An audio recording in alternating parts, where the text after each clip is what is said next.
So you never whistle? No. I can't really whistle very well. No. I don't whistle, but I can whistle better than that. What, you did this for hours on end while playing Scrabble? About 2 hours. 2 hours? Hell. Put my word down. And then... sorry, can we just hear that again? Can we hear it? So you were whistling, you were whistling after you had your go as well? Oh, yeah. Fucking hell, Carl. But hang on, let's just hear a bit. That is Carl's self-expression. That is his artistic self-expression right there. A name. No tune, no nothing.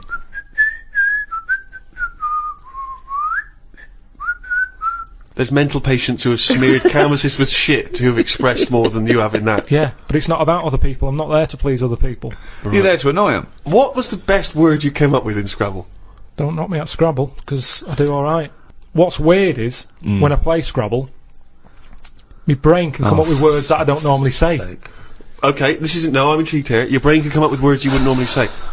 Just words that I'd never drop into a sentence. Tree, cat. Go on. Squirm. That's using a Q. It's worth 10, that.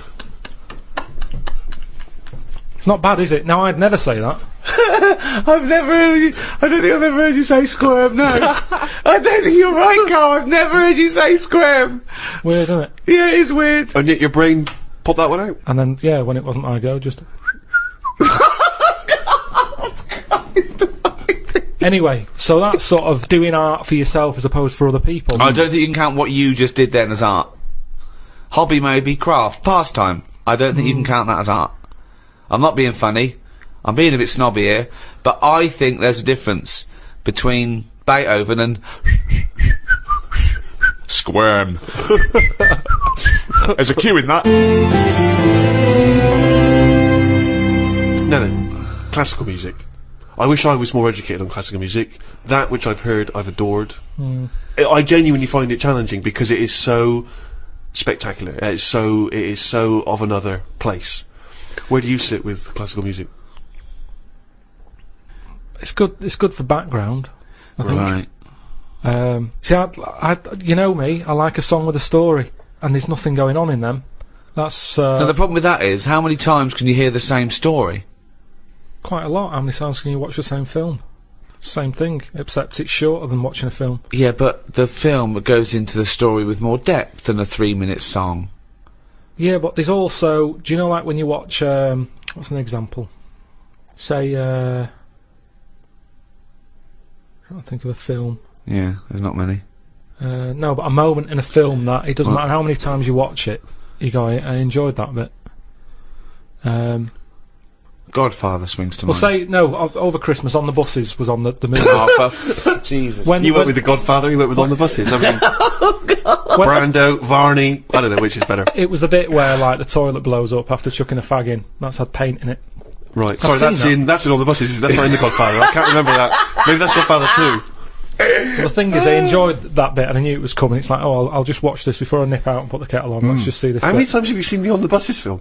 Probably about 4 or 5 times. Sure, why not? But all I'm saying is, music is there to sing over. No, it's not! Music is there to sing over. That's a ridiculous thing to say. Music does something to me. I don't know what it is. I don't know why a chord can say something to you. I don't know, mate. Gives you that feeling. I'm in awe of it. I'm in awe of musicians. Yeah. My favourite piece of music is a thing by Vaughan Williams.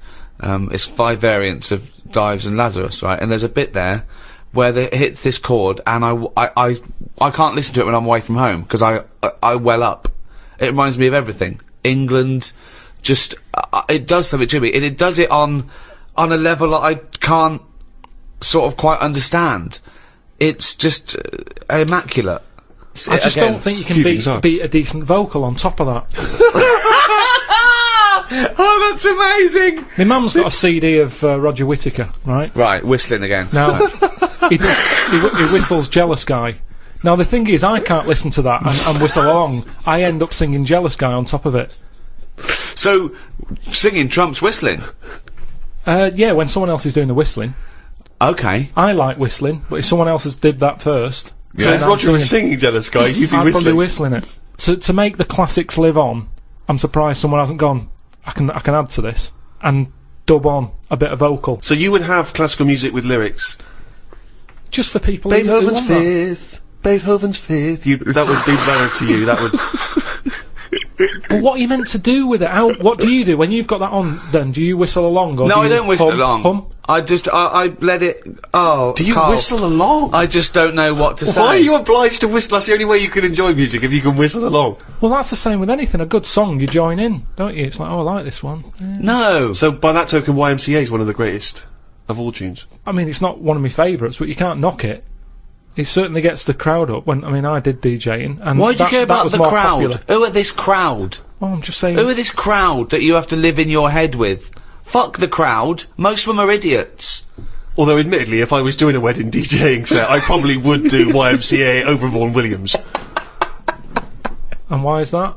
Because it's happier-go-lucky. It's done in 3 minutes. Classical music goes on for ages. It No, it's a fades good out, point. Who's got fades time? out, it comes back in again. Well, It's a good point. it's all over the shop. Are Yeah. you going or are you staying? It's over time, and I'm not saying we should get rid of it, and I might grow into it, because I think that's music for older people.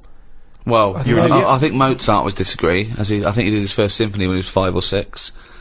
Probably playing piano and writing music before you could read. When did the piano come out when he was a kid? What do you mean? If it was trendy to have a piano when he was a kid, it's like how kids now, they're messing about on Google at the age of 2 because the laptop is new. It's new to us. To them, it's like, oh, it's Google, innit? What's your point? Because he was born at the right time. Beethoven. Yeah, he was No, born. Mozart. So you're saying Mozart. that all 3-year-olds around the time of Mozart were brilliant? There would have been quite a lot of them. Mozart, Beethoven, all that. They're all Handel. They're all around the same time, aren't they?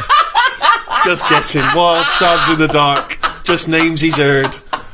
Just names he's heard.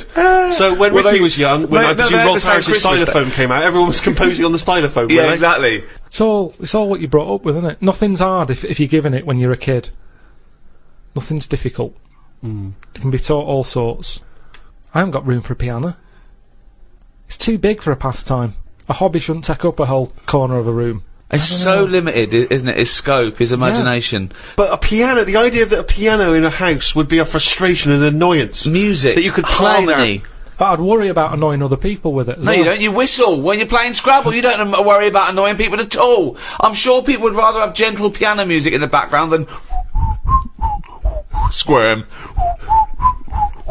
Squirm.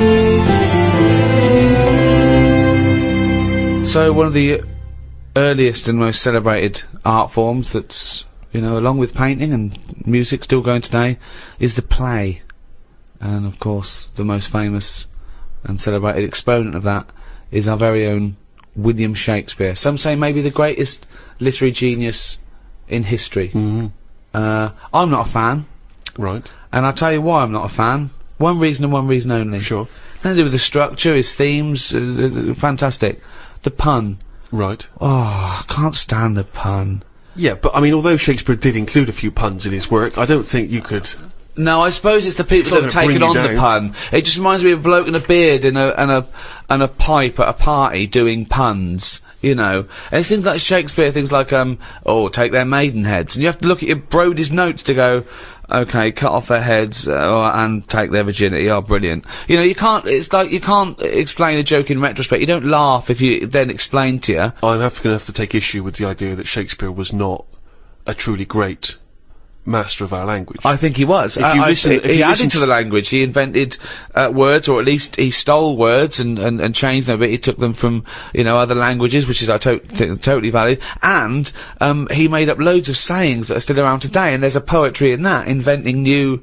Actually, Carl, you like sayings, don't you? Got a list here of some of the sayings and phrases that Shakespeare made up. Really, in a pickle was his. Yeah. And we know what in a pickle Yeah, we means. know what it means. It's a saying I'd never use.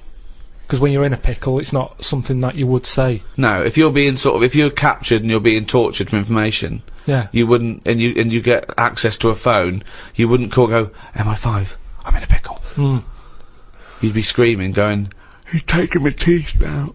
Much as I love Shakespeare, is when that play was first staged and someone said during the play, "Ooh, I'm in a pickle. Did the audience understand, or were they baffled? Or was it like watching Ken Dodd when he goes, "Yumbunctious"? Exactly. Oh, terribly hilarious. Yeah. So Shakespeare is about as good as Ken Dodd. That's what we appear to have established. While you've been talking about that, I just was looking on the computer at the Pun of the Day website, because I feel I take much of what you say about puns and agree with it. There's a couple that you might like. There was a sign on the lawn at a drug rehab centre that said, "Keep off the grass." Okay, now if the pun is the lowest form of wit, and let's face it, sarcasm isn't, sarcasm is up there compared to the pun, then the drug pun, I think, is one of the lowest of the low. Oh, people who congratulate themselves on getting drug references, keep off the grass, will you? Grass, get it? Grass, smoking.